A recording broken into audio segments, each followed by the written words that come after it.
Experts worry of rising infection rate as 14 local COVID cases recorded. Courts to publish summaries of proceedings to keep things transparent. And Kamala Harris and Mike Pence spar in vice presidential debate.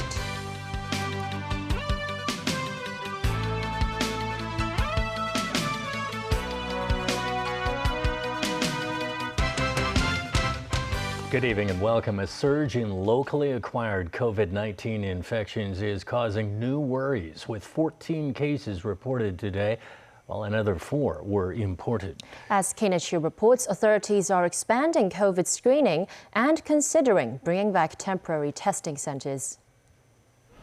The viral cluster emerging from China's Secret has topped 10, as one more customer of the Chimsa Choi bar has been detected with the coronavirus.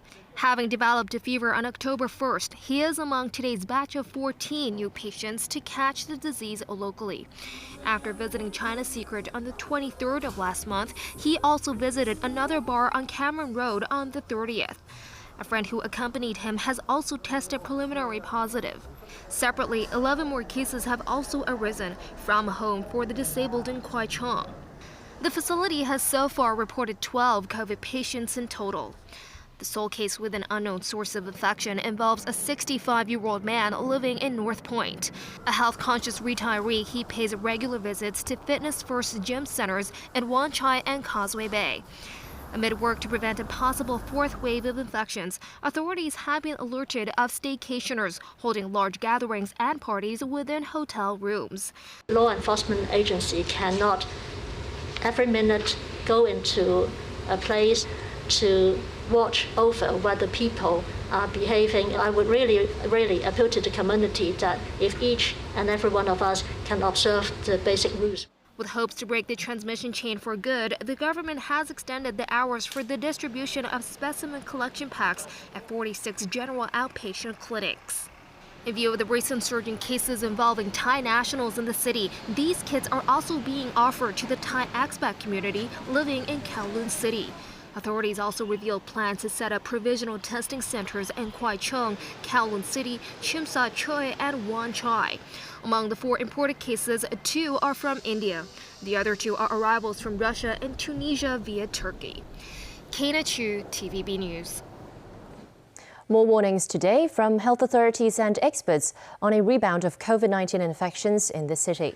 But as Donya Onya reports, there is little agreement on how to tackle the problem. After more than 2 months, the city's COVID-19 reproductive rate has again topped the benchmark of 1.0. That means each COVID patient will infect more than 1 person in the city, signaling an epidemic rebound. Today, an alarming message from a top government health advisor. It is very clear that the number of local cases with no known source is increasing, and that signifies a coming outbreak. He worries the new confirmed cases have yet to reflect infection patterns during the Mid-Autumn and National Day holidays. Even health authorities share concerns of a likely 4th wave of COVID. We don't think the situation is looking good. Everybody would have to be very, very vigilant, not only the government, but also the general public as well as the trade.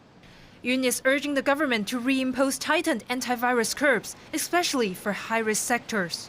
He's calling for a reduction of dine-in hours at restaurants and an immediate closure of bars without proper safety controls. But the government seems to have differing views. Closing obviously is a final step, but before that, we would really want to mitigate and also control the risk of spreading the virus within these premises. Chan instead suggests softer control measures for the sector, including testing for staff and compulsory health declaration for customers. Experts also urge the public to keep track of our daily movements by taking photos of our locations and public transport records. That will largely help authorities trace infection chains if we or our close contacts come down with the virus. Dong Yang, TVB News. Some doctors say this year's flu vaccination subsidy scheme, which begins today, is even more well received compared to last year. Henry Young, president of the Hong Kong Doctors Union, says clinics have purchased 10% more vaccines to cope with the demand. This year, eligible groups such as seniors and young children can get $240 in subsidies from the government for their flu shots. That's $30 more compared to the previous year. Health authorities have repeatedly encouraged people to get their jabs, as the public will not only be exposed to the winter flu, but also COVID. Local judges are promising to keep their work transparent and above politics. Starting this month, they'll publish summaries of court rulings that could attract lots of public attention. The judiciary has also completed investigations into complaints against a former magistrate accused of being lenient towards anti-government protesters. Haley Zhou has details. The judiciary has published its conclusions after investigating a batch of complaints against former magistrate Stanley Ho. Ho has been accused of bias after he acquitted some anti-government protesters. He's also accused of being biased against police after he slammed some police witnesses as living in a parallel universe, whose testimonies were at odds with the video evidence.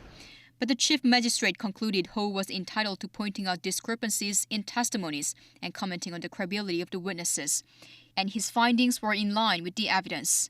Pro-Beijing lawmakers say such an investigation hasn't addressed the issue of fairness of the judiciary. Why would Justice Mr. Kwok Wai-kin be asked to be recused from hearing the case relating to the violence last year? People still believe that there's kind of bias in the judiciary. But a pro-democracy legal sector lawmaker welcomed the new measures. Before you criticize any judicial decision, actually have a look at the judgment and do not pursue personal vendetta or use a political lens to heavily criticize certain judges or magistrates. Starting this month, the judiciary is going to make public summaries of court cases of public concern heard at the district court and the magistrates' court. The judiciary also says it'll continue to publish its investigation outcomes where there are similar complaints over certain judges' judicial conduct. Haley Zhou, TVB News. U.S. President Donald Trump says getting infected with COVID-19 was a blessing from God. Trump has returned to the Oval Office for the first time since he was diagnosed with COVID. In recorded comments, he praised an experimental antibody therapy he got from Regeneron Pharmaceuticals.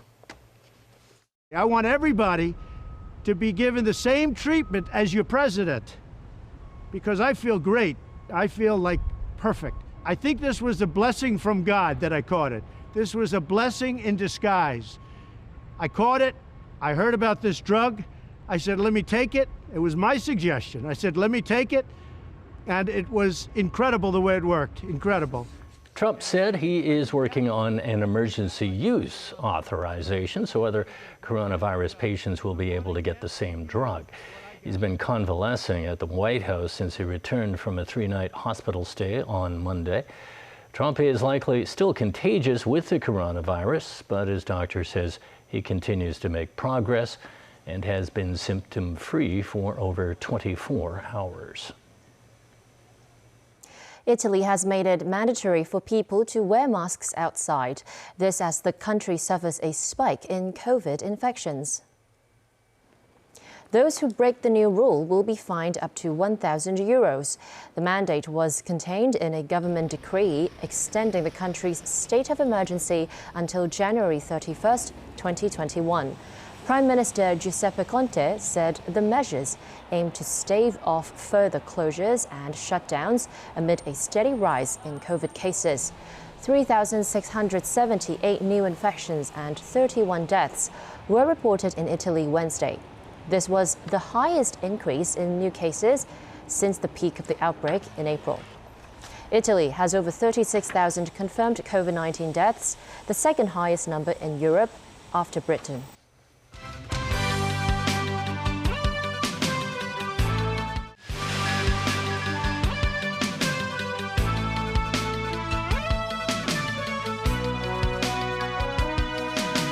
Welcome back to TVB News. New World Development today secured ownership of the State Theater in North Point for $4.77 billion at auction.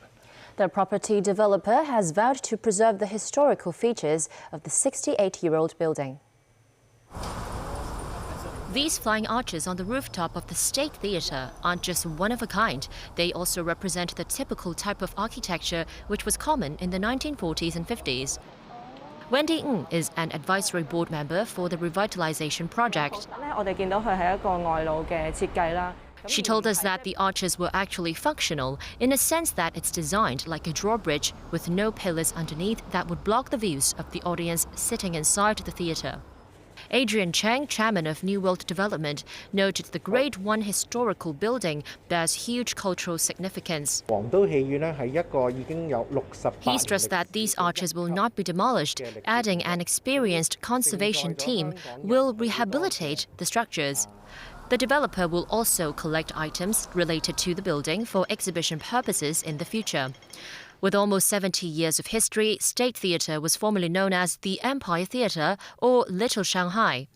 Back in the 1950s, the stage featured local pop sensations, musicians and performers from around the globe.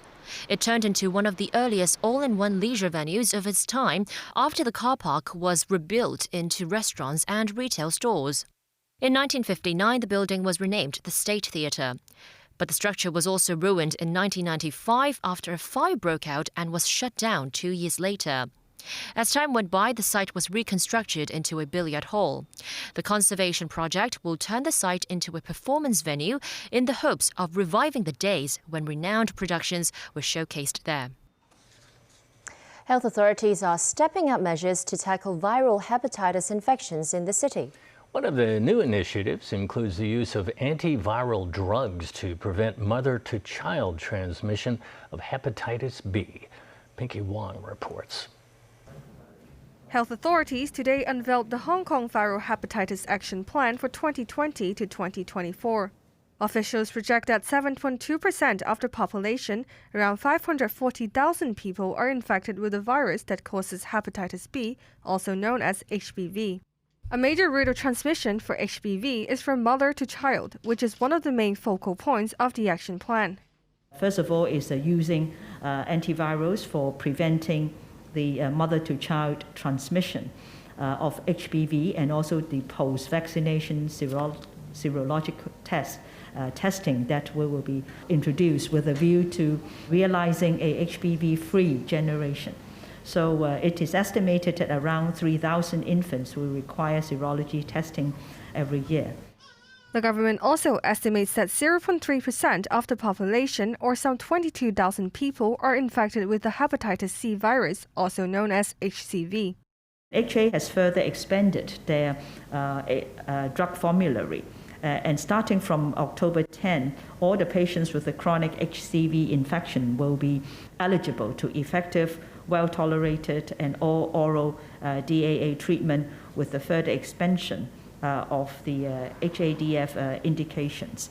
So these treatment can clear HCV in more than 90% of the cases. For roughly a year or so, the hospital authority has allocated an additional $70 million in recurrent funding for direct-acting antiviral drug treatment. Around $120 million of the recurrent budget will be used, which is expected to benefit 1,700 hepatitis C patients every year. 2 hepatitis nurse clinics were established in public hospitals at the beginning of the year to augment the treatment capacity. 8 more are expected to be put into use by the end of the year. Pinky Wong, TVB News. A 2020 Nobel Prize for Literature has been awarded to American poet Louise Gluck. Judges said she won the prize for her unmistakable poetic voice that with austere beauty makes individual existence universal. Gluck will receive a prize of 10 million Swedish krona. In 2018, the Literature Award was postponed as sex abuse allegations rocked the Swedish Academy. That's the news. Thanks for watching. Good night.